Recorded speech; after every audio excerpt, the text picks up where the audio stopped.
তুই শুধু আমার উন্মাদনা। পর্ব সংখ্যা 21। পার্টির আয়োজন করা হয়েছে বাড়িতে। এটা শুনে চৌধুরী বাড়ির ছোটরা বায়না ধরল তাদের শপিং করতে নিয়ে যেতে হবে।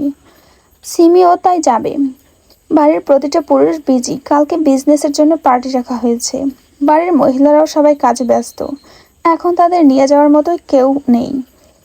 সবাই রেডি হয়ে ড্রয়িং রুমে বসে আছে। মেহেরিমা তাদের কাছে আসে, সবাই মুখ গোমরা করে বসে আছে। কে নিয়ে যাবে তাদের? তবে শপিং আজকে করতেই হবে, সে যে করেই হোক না কেন। তাদের এমন অবস্থার মধ্যেই তিহান বাড়িতে ঢুকলো। মেহেরিমা তিহানকে দেখে খুশি হয়ে ডাক দিল। তিহান তার আম্মুর কাছে এলেই মেহেরিমা হাসি মুখে বলল, তোর বোনেদের আর ভাইকে একটু শপিং করাতে নিয়ে যা। তিহান সবার দিকে এক পলক তাকিয়ে একটা দীর্ঘশ্বাস ফেলে বলল, আসতে বলো সবাইকে। বলে তিহান বাড়ির বাইরে গেল। তিহানের পিছু পিছু সবাই গেল। একটা গাড়ির মধ্যে তারা বসতেই ড্রাইভিং গাড়ি চালানো শুরু করলো। এদিকে সবাই গল্পে মশগুল, আর তিহান নিজের মতো করে ফোন স্ক্রল করতে লাগলো। 40 মিনিটের মধ্যেই তারা শপিং মলে পৌঁছালো। সবাই একে একে নেমে আসলো। সিমি সবার উদ্দেশ্যে বলল, একে অপরের হাত ধরে হাঁটবে, হারিয়ে গেলে না খুঁজেই বাড়িতে যাব। সিমির কথা শুনে পিহু হেসে বলল, সিমি আপু, তুমি নিজেই সাবধানে হাঁটাচলা করো, নয়তো আমাদের ভাইয়া এক লাথি মেরে উগান্ডায় পাঠিয়ে দেবে। পিহুর কথা শুনে সবাই হাসলো। সিমি চোখ রাঙিয়ে বলল, হোপ পেরি, তোর ভাইয়া আমার কিচ্ছু করতে পারবে না। এখন ভেতরে চল। বলেই সবাই ভেতরে ঢুকলো। সামি আর সিমি একসাথে, যারা আর রাত্রি একসাথে, তাস, তিহান, পিহু, মিহু চারজন একসাথে আছে। এখানে সবাই ঘুরে ঘুরে শপিং করছে। সিমি ফিসফিস করে সামিয়াকে বলল, সামু, আজকে বিয়ের একদিন হলো, কেমন অনুভূতি হচ্ছে বল? সামিয়া নাক মুখ ছিটকিয়ে বলল, অসহ্য জঘন্য বাজে অনুভূতি একটা। সিমি হেসে বলল, বাহ, তোর অনুভূতিগুলো আমি বাঁধিয়ে রাখবো দেওয়ালে। চুপ কর সেমরি, আমি সত্যি অতিষ্ঠ ওই ছেলেকে নিয়ে। আচ্ছা, ভাইয়াকে মানছিস না কেন? কি খারাপ আছে ভাইয়ের মধ্যে? ভাইয়া দেখতেও মাশাল্লাহ, কাজও মাশাল্লাহ, ভদ্রতাও মাশাল্লাহ, কথাগুলো তো আরও ভালো। সামিয়া একটু মন খারাপ করে বলল, আমি জানি সে কোনো দিক থেকেই খারাপ না, বরং আমিই তার যোগ্য না। আমার যা পাওয়ার কথা তার থেকে অনেক বেশি পেয়েছি, এটাই পারছি না সইতে। তার তো আমার হওয়ার কথা ছিল না। সিমি বুড়োগুজকে বলল, কেন তুই যোগ্য না? তুই এটা ডিজার্ভ করিস সামু, এটা তোর কপালে লেখা আছে। মানতে বাধ্য হচ্ছিস না কেন? সামিয়া ওইভাবেই বলল, তুই জানিস আমি একজন ধর্ষিতা। ধর্ষিতাদের এত কিছু পাওয়া বেমানান। আমি এসবের যোগ্য না। তোর ভাই আমার পাশে থাকতে পারে না, আমি তার যোগ্য না। সামিয়ার কথা শুনে সিমি ধমক দিয়ে বলল, কুত্তি, চুপ কর তুই। তুই ধর্ষিতা, এতে তোর দোষ কোথায়? দোষ তো ওই কাপুরুষদের। তুই তো নিষ্পাপ একটা ফুল। তুই কলঙ্কিত না, আর ধর্ষিতও না। সামিয়া বসলো বেঞ্চের উপর। সিমিও বসলো। সামিয়া ঠোঁট চেপে ধরে কান্না আটকাচ্ছে। কিছুক্ষণ পরে বলল, আমি ধর্ষিতা, সে তো এটা জানে না সিমি। সে যখন জানবে তখন তো আমাকে অবহেলা করবে। তাহলে যোগ্য তো আমি ওর কখনোই হব না। সামিয়ার কাঁধে হাত রেখে সিমি বলল, সামু, জিহান ভাইয়া সব জানে তুই ধর্ষিতা, সে জানে। সব কিছু জেনেই বিয়ে করেছে। আমি চাই না আমার বোন কষ্ট পাক, তাই আমি বিয়ের আগেই সব কিছু বলে দিয়েছি। জিহান ভাইয়া ভাবছিল কিছু সময় পরে তোকে তুলে নিয়ে গিয়ে বিয়ে করবে, কিন্তু তোর এই কথা শুনেই ভাইয়া একদম তার পরদিনই তোকে বিয়ে করে ফেললো। সিমির কথা শুনে সামিয়া সিমির দিকে তাকিয়ে বলল, কি? সিমি মাথা নাড়িয়ে বলল, কুত্তি, তুই কেন ওকে আমার সব কথা বলেছিস? বল, কি বলেছিস? আর সিমি মাথায় হাত বুলিয়ে বলল, ম্যাম চলেন শপিং করব, আর বকবকানি হবে না। বলে সামিয়ার হাত ধরে টানতে টানতে শপিং করার জন্য নিয়ে গেল। দুজন একটা বিষয়ে কথা বলছে। তাদের এইভাবে হাঁটার মধ্যেই একটা হুডি পরা লোক এসে সিমিকে ধাক্কা মেরে নিচে ফেলে দিয়ে নিজের মতো যেতে লাগলো। সিমির পায়ে ব্যথা লাগছে। সে পায়ে হাত দিয়ে লোকটাকে বলে উঠল, এই কালা হুডি পরা লোক, সমস্যা কি আপনার? এভাবে ফেলে দিলেন কেন? লোকটার পা থেমে গেল। সে সিমির দিকে তাকালো। হুডি পরা আছে বলে লোকটার মুখ দেখা যাচ্ছে না। সামিয়া সিমিকে ধরে দাঁড় করালো। সিমি আবার বলল, চোখ নেই নাকি আপনার? ইচ্ছে করে ধাক্কা দিয়ে ফেলে দিলেন। অসভ্য, আমার পায়ে ব্যথা লাগছে, এই ব্যথা কে ভোগ করবে? লোকটা ঘাড় কাত করে সিমির দিকে এক পলক তাকিয়ে হুডির ভিতরেই বাঁকা হাসলো। তারপর নিজের মতোই চলে গেল। লোকটার পিছু পিছু কালো পোশাকধারী 5-6 জন লোকও চলে গেল। সিমি আর সামিয়া ওদিকে হাঁ করে তাকিয়ে আছে। ওরা যেতেই সামিয়া বলল, মনে হয় কোনো বিজনেসম্যান হবে। সিমিও মাথা নেড়ে বলল, বিজনেসম্যান হলেও এমন স্যাঁচরা মজুদ ভালো না সামু। সামিয়া ওই বিষয়ে কিছু না বলেই বলল, তোর আর কিছু কিনতে হবে না, চল গাড়িতে উঠে বসে থাকি। সিমি ইনোসেন্ট ফেস করে বলল, হাঁটতে কষ্ট হচ্ছে। আমি তোর জামাই না যে তোকে এখন কোলে করে নিয়ে যাব, হেঁটেই চল বোন। বলে সামিয়া সিমির বাহু ধরে আস্তে আস্তে তাকে নিয়ে যেতে লাগলো। সোজা নিজেদের গাড়িতে গিয়ে উঠে বসলো। সিমির পা প্রচণ্ড ব্যথা হচ্ছে, সে সামিয়ার কাঁধে মাথা রেখে চুপচাপ শুয়ে রইল। রাত 10টা বেজে 5 মিনিট। হুট করেই সিমির ঘুম ভেঙে গেল। অস্বস্তি ফিল হচ্ছে, গা ঘেমে যাচ্ছে। জোরে জোরে নিঃশ্বাস নিল, চোখ বন্ধ করে নিজেকে ঠান্ডা করলো। হয়তো কোনো দুঃস্বপ্ন দেখেছিল। কিছুক্ষণ পর উঠে বসলো। সিমি তখন গাড়ির ভিতরেই ঘুমিয়ে গিয়েছিল। তারা বাড়ি ফেরার পরে নিশানকে ডাক দেওয়া হয়েছিল, আর নিশান সিমিকে কোলে করে রুমে এনেছিল। সেই যে ঘুমিয়েছিল এখন ঘুম ভাঙল। সোফার দিকে চোখ যেতেই দেখলো নিশান এখনো ল্যাপটপ নিয়ে কাজ করছে। সিমি কিছু না বলে বেডের উপর থেকে নামতে গেলে উফ বলে বসে পড়ল। নিশান দ্রুত ল্যাপটপ রেখে সিমির কাছে আসলো। ভুরুকুচকে জিজ্ঞেস করলো, কি হয়েছে? সিমি মিনমিন সুরে বলল, পায়ে ব্যথা লাগছে। ব্যথা বলি কিভাবে? পড়ে গিয়ে। নিশান দাঁতে দাঁত চেপে বলল, চোখ জোড়া কি আলমারিতে রেখে গিয়েছিলিস? সিমি কোনো উত্তর দিল না, পা ধরে বসে রইল। ভীষণ ব্যথা করছে। নিশান হাঁটু মুড়ে ফ্লোরে বসল। সিমির মুচকে যাওয়া পাটা নিজের হাঁটুর উপর নিল। সুন্দরভাবে পাটা ধরে সিমির দিকে তাকিয়ে জোরে মোচড় দিল। সিমি ব্যথায় চিৎকার দিয়ে উঠল। নিশান সিমির পা ফেলে দিয়ে বলল, হেঁটে দেখ এবার। সিমি চোখ খুলল, পা নামালো, ফ্লোরে ভর দিয়ে উঠে দাঁড়াতেই দেখলো আর ব্যথা নেই। সিমি খুশি হয়ে নিশানকে থ্যাঙ্কস জানাবে, তখনই নিশান সিমিকে বন্দি করে নেয়। সিমিকে বেডে বসিয়ে দুই পাশে হাত রেখে মুখোমুখি এসে দাঁতের দাঁত চেপে বলল, কার পারমিশন নিয়ে তুই শপিং করতে গিয়েছিলিস? সিমি একটা ঢোক গিলে বলল, কারোর না, কালকের পার্টি, সেই জন্য। পার্টি তাতে তোর কি? সিমি মাথা নিচু করে বলল, পার্টিতে কি পরবো সেটা কিনতে গিয়েছিলাম। নিশান সিমির চুলের মুঠি শক্ত করে চেপে ধরে হিসিয়ে বলল, তোকে পার্টিতে যাওয়ার অনুমতি কি আমি দিয়েছি? সবাই তো নিশান সিমির চুলের মুঠি আরো শক্ত করে চেপে বলল, সবাই যাবে, তাতে তোর কি? সিমির চুলে ব্যথা লাগলো। সে চোখ মুখ কুঁচকে বলল, ব্যথা লাগছে আমার। লাগুক, লাগার জন্যই তো ধরেছি। সিমির চোখে পানি চিকচিক করছে। নিশান সিমিকে ওইভাবে ধরে রেখে ওয়াশরুমে নিয়ে গেল। ওয়াশরুমে ঢুকে বাথটাবে সিমিকে ফেলে দিল। কোমরে ব্যথা লাগলো প্রচুর। নিশান এইবার স্কচ টেপ আনলো। সিমির দুই হাত এক জায়গায় এটাই স্কচ টেপ দিয়ে দিল। পা দুটো এক জায়গায় করে দড়ি দিয়ে বেঁধে দিল। মুখের উপর স্কচ টেপ লাগিয়ে দিল। বাথটাবে পানি ভরলো। ফুল বাথটাব পানিতে ভরতেই সিমি নড়াচড়া করছে, কিন্তু পারছে না। তার মাথাটা বাহির হয়ে আছে, কান্না আসছে, কথাও বলতে পারছে না। নিশান একটু ঝুঁকে সিমির মুখোমুখি হয়ে দাঁতে দাঁত চেপে বলল, আমাকে না বলে আমার পারমিশন ব্যতীত শপিং মলে যাওয়ার জন্য আজকের রাত তুই এভাবেই কাটাবি, আর কালকে বিকালের আগেই তোকে এই রুমে বন্দি করব আমি। আমার পারমিশন ব্যতীত কেউ খুলবে না এই রুম, আর যদিও খোলে তবে পরপর 3টা লাশ পড়বে। যে খুলবে তার একটা, তোর একটা, আর আমার। Mind it. বলে নিশান সিমিকে ওইভাবে রেখেই বের হয়ে গেল ওয়াশরুম থেকে। ওয়াশরুমের বাইরে বেরিয়ে দরজা লাগিয়ে দিতেই ওয়াশরুমের লাইট অফ করে দিল। আবারও নিজের মতো কাজ করতে লাগলো। এদিকে ওয়াশরুমের লাইট অফ হতেই সিমির চোখ খিচে বন্ধ করে নিল। ভয় লাগছে প্রচুর, আর এইভাবে পানির ভিতরে থেকে দেহে যেন অবাস হয়ে আসছে। ভীষণ কষ্ট হচ্ছে, চোখ দিয়ে নোনা জল গড়িয়ে পড়ছে। সে ডাকতেও পারছে না। রাত 2টা বেজে 2 মিনিট। নিশান অফিসের কাজ শেষ করে ল্যাপটপ রেখে উঠে দাঁড়ালো। সোজা ওয়াশরুমের দিকে গেল। খট করে ওয়াশরুমের দরজা খুলে লাইট অন করলো। নিশান গম্ভীর মুখে ভেতরে ঢুকলো। সে বাথটাবের কাছে গিয়ে দেখলো সিমি সেন্সলেস হয়ে পড়ে আছে। নিশান নিজে হয়ে সিমির হাত পায়ের বাঁধন খুলে দিয়ে মুখ থেকে টেপ খুলে দিল।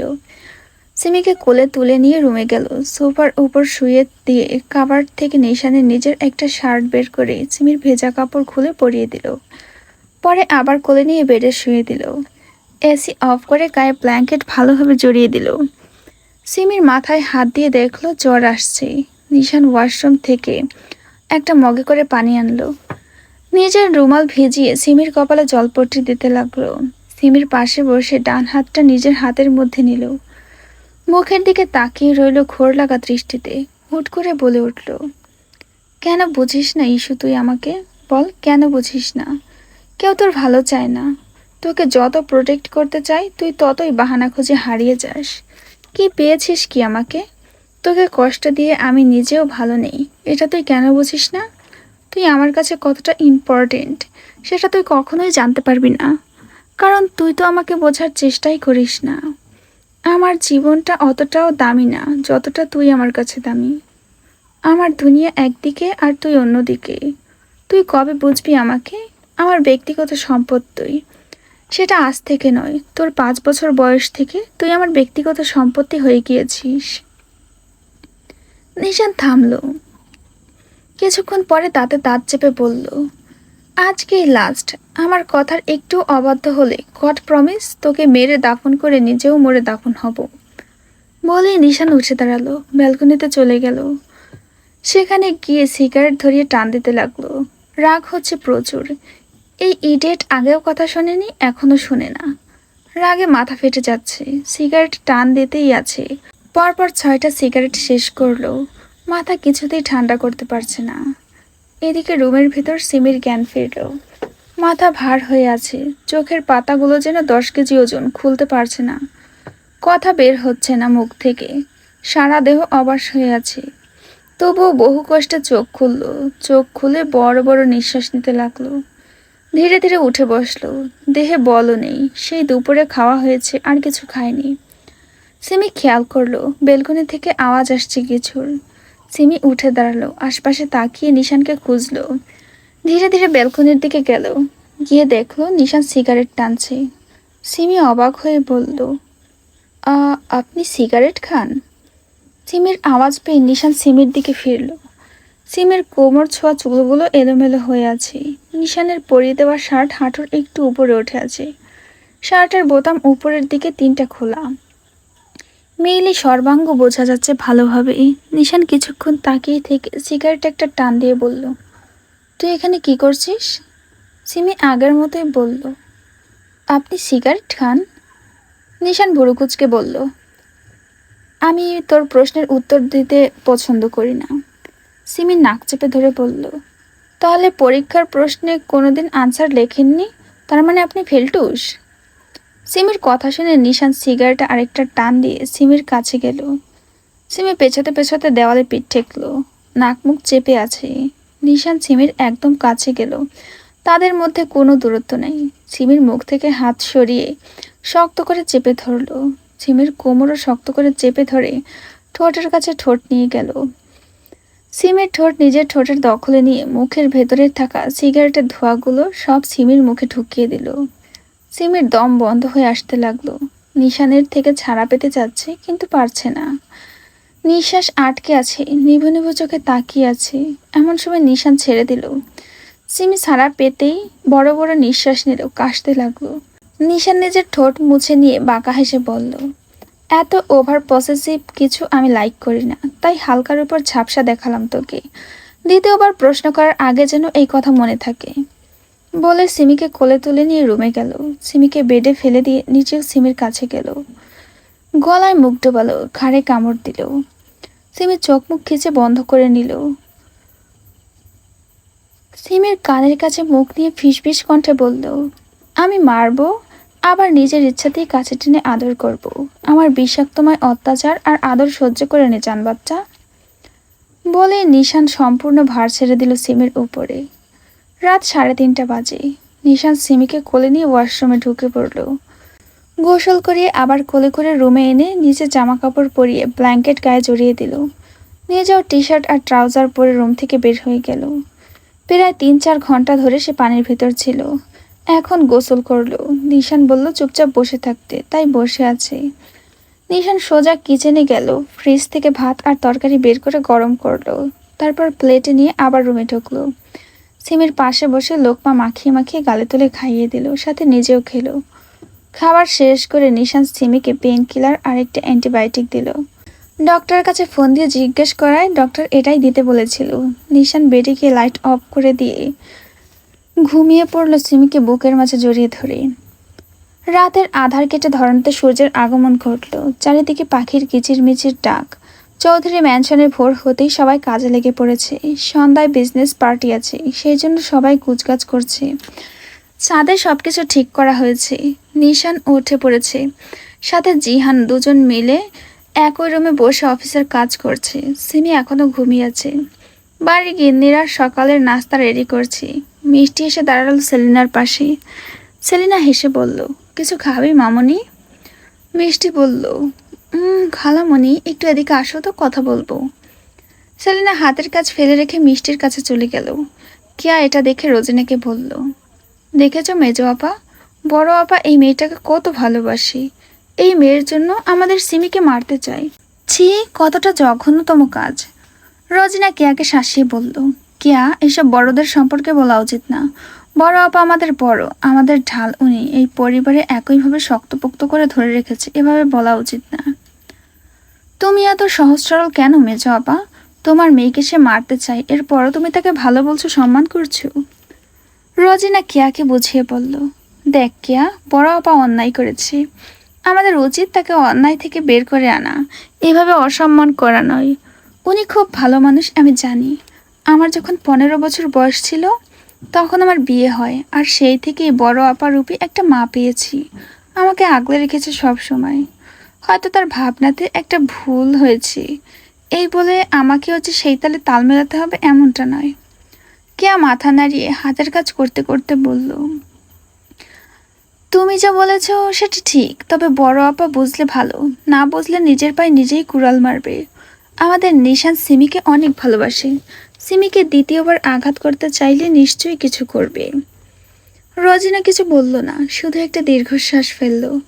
এদিকে সেলিনা মিষ্টিকে নিয়ে ড্রয়িং রুমের সোফায় বসলো। এদিকে আপাতত কেউ নেই। মিষ্টি ফিসফিস করে বলল, খালাম্মু, সব কিছু ঠিকঠাক করে ফেলেছি আমি, সে চলে আসবে সন্ধ্যায়। সেলিনাও ফিসফিস করে বলল, খুব ভালো করেছিস মামুনি, এখন শুধু সন্ধ্যার অপেক্ষা, তারপর বাকিটা নিশান বুঝে নেবে, কে ওর যোগ্য আর কে অযোগ্য।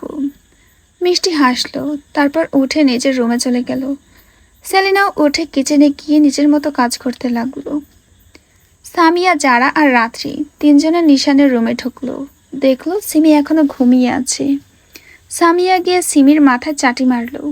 সিমি লাফ দিয়ে ঘুম থেকে উঠে পড়ল। বুকে হাত দিয়ে নিঃশ্বাস নিয়ে তিনজনের দিকে রাগে চোখে তাকিয়ে বলল, সমস্যা কি, মারলি কেন? রানী সাহেবা আর কত ঘুমাবেন, সেই বিকেল থেকেই তো ঘুমিয়ে আছেন। সিমি বালিশে হেলাম দিয়ে বসে বলল, কি করতে এসেছিস সেটা বল। যারা একটা শপিং ব্যাগ সিমির দিকে এগিয়ে দিয়ে বলল, ভাবি যান, কালকে তো আপনি ঘুমিয়ে পড়েছিলেন, তাই আপনার জন্য এই সুন্দর ড্রেসটা কিনেছি, পরে ভাইয়াকে পাগল করে দিও। সিমি মন খারাপ করে বলল, পার্টিতে আমি যেতে পারবো না, তোর ভাই আমাকে যেতে দেবে না, বিকালে রুমে লক করে রেখে দেবে। যারা ভুরুকুচকে বলল, কেন? জানি না, শুধু যেতে বারণ করেছে, আমি এটাই জানি। বলে সিমি শপিং ব্যাগ ওদের দিকে দিয়ে দিল। যারা বলল, ফিরিয়ে দিস না, পার্টিতে যেতে না পারিস, রুমে পড়ে থাকিস, ভাইয়া যখন আসবে তখন পড়িস, দুটো ড্রেস আছে, বুঝেছিস? সিমি কিছু বলল না। ওরা তিনজন চলে গেল। সিমি উঠে ওয়াশরুমে গেল ফ্রেশ হতে, জ্বরটা পড়ে গিয়েছে গা থেকে। নিজের ড্রেস পরে নিয়ে নাস্তা করার জন্য নিচে গেল। সবার সাথে নাস্তা করা শেষে রোজিনা সিমিকে বলল, সিমি, তুই একটু নিশান আর জিহানকে নাস্তা দিয়ে আয়, ওরা রুমের ভেতরে কাজ করছে, না দিয়ে আসলে খেতে আসবে না। সিমি কিছু বলল না, মাথায় সুন্দর করে ঘোমটা টেনে ট্রে হাতে নিয়ে উপরে উঠে গেল। যাওয়ার আগে সামিয়াকে বলল, এই ছেমরি, আয় আমার সাথে। সামিয়া মুখ ঘুরিয়ে নিয়ে বলল, আমি যাব না, তুই যা। কুত্তি, ওইখানে তোর ভাতার আছে, আয়। সামিয়া দাঁত কেলিয়ে হেসে বলল, হ্যাঁ, একটা তোর ভাতার আর একটা দুলাভাই, যা, দুলাভাই আর ভাতারকে নাস্তা দিয়ে আয়। সিমি আর কোনো কথা না বলে উপরে উঠে গেল। নিশানরা যেই রুমে আছে সেই রুমে নক করে ভেতরে ঢুকলো, ট্রে রেখে দিয়ে বলল, খাবার খেয়ে আবার কাজ করেন। বলেই সিমি চলে যেতে নিলে নিশান বলে উঠল, তোকে বাইরে বেরোতে কে বলেছে? সিমি একটা ঢোক গিলে বলল, নাস্তা করতে বেরিয়েছিলাম। নিশান এবার ধমকের সুরে বলল, ইডিয়েট, রুমে যা, তোকে যেন আর বেরোতে না দেখি। সিমি কিছু না বলে দৌড়ে রুমে গিয়ে বেডে বসে নিশানকে গালি দিতে দিতে বলল, শালা বিদেশি কুত্তা, আমি কি অন্যের সাথে পালিয়ে যাচ্ছি নাকি? ইউ হনুমান, ইঁদুরের বাচ্চা, গরুর 10 নম্বর বাচ্চা, আস্ত একটা গাধা। বলেই সিমি বেডে শুয়ে ফোন বের করে কে ড্রামা দেখতে লাগলো। দেখতে দেখতে দুপুর পেরিয়ে বিকেল হয়ে আসলো, 4টা বেজে 30 মিনিট। বাড়িতে এবার বিজনেসম্যানরা এক একজন করে আসা শুরু করেছে। তাজউদ্দিন, সালাউদ্দিন ওদের ওয়েলকাম জানাচ্ছে, জামাল উদ্দিন রান্নার দিক দেখছে। নিশান আর জিহান মাত্র কাজ শেষ করে উঠল। জিহান নিজের রুমে ঢুকে দেখলো সামিয়া আলমারিতে কি যেন খুঁজছে। জিহান আস্তে আস্তে রুমে ঢুকে দরজা লাগিয়ে দিয়ে সামিয়ার একদম কাছাকাছি দাঁড়িয়ে পড়ল। বউ, এভাবে কি খুঁজছো? হুট করে এমন কণ্ঠ শুনে সামিয়া ভয় পেয়ে লাফিয়ে উঠে পেছন যেতে নিলেই জিহানের বুকের সাথে ধাক্কা লাগে। জিহান মুচকি হেসে বলল, আরও একটু উপরে লাফ দিতে খুব সুন্দর দেখাচ্ছিল। সামিয়া ভয় একপাশে রেখে বলল, আপনি এখানে কি করছেন? প্রশ্নটা আমার, তুমি এই রুমে কি করো? সামিয়া হেসে বলল, রুমটা তো আমার, তাই আসছিলাম। এখন সরেন, আমার কাজ শেষ, এই রুমে পরে আসবো আবার। বলে যেতে নিলেই জিহান সিমির কোমরে হাত দিয়ে নিজের কাছাকাছি এনে বলল, রুমটা নিজের বলে দাবি করছো তো রুমের এই মানুষটাকে কেন নিজের বলে দাবি করছো না বউ? কারণ আপনাকে আমার লাগবে না। বলেই ছাড়াতে লাগলে জিহান আরো শক্ত করে চেপে ধরে বলল, তোমার লাগবে না, তবে আমার লাগবে। বিয়ে করেছি, কাল থেকে বউকে কাছে পাইনি, এখন পেয়েছি। মনটা আনচান করে বউয়ের আঁচল ধরে বেড়ানোর জন্য। সামিয়া দাঁত কেলিয়ে হেসে বলে, আপনার মনে 10 বালতি পানি, কারণ আমি শাড়ি পরি না। পরো না, পরবে? পরে আমার হাত তোমার শাড়ির আঁচলে বেঁধে দিয়ে এই গান গাইবে, আঁচলে বাঁধিয়ে রাখিব তোমারে, আঁচলে বাঁধিয়ে রাখিব তোমারে। সামিয়া জিহানের থেকে ছাড়া পাওয়ার জন্য নড়াচড়া করতে করতে বলল, সে করে পালি, আমি কখনোই বলবো না, সরে যান। জিহান অবাক হয়ে বলল, বউ, তুমি আমাকে জান বললে? সামিয়া বিরক্ত কণ্ঠে বলল, যেতে বলেছি আমার কাছ থেকে। সামিয়ার বিরক্ত মুখ দেখে জিহান টুপ করে সামিয়ার ঠোঁটে শব্দ করে চুমু খেয়ে সামিয়াকে ছেড়ে দিল। তোমার বিরক্তিকর মুখটা দেখতে দারুণ, তাই সামলাতে পারলাম না আর কি। বলে জিহান ওয়াশরুমে ঢুকে গেল। এদিকে সামিয়া নিজের ঠোঁটে হাত দিয়ে কিছু সময়ের জন্য স্তব্ধ হয়ে গেল।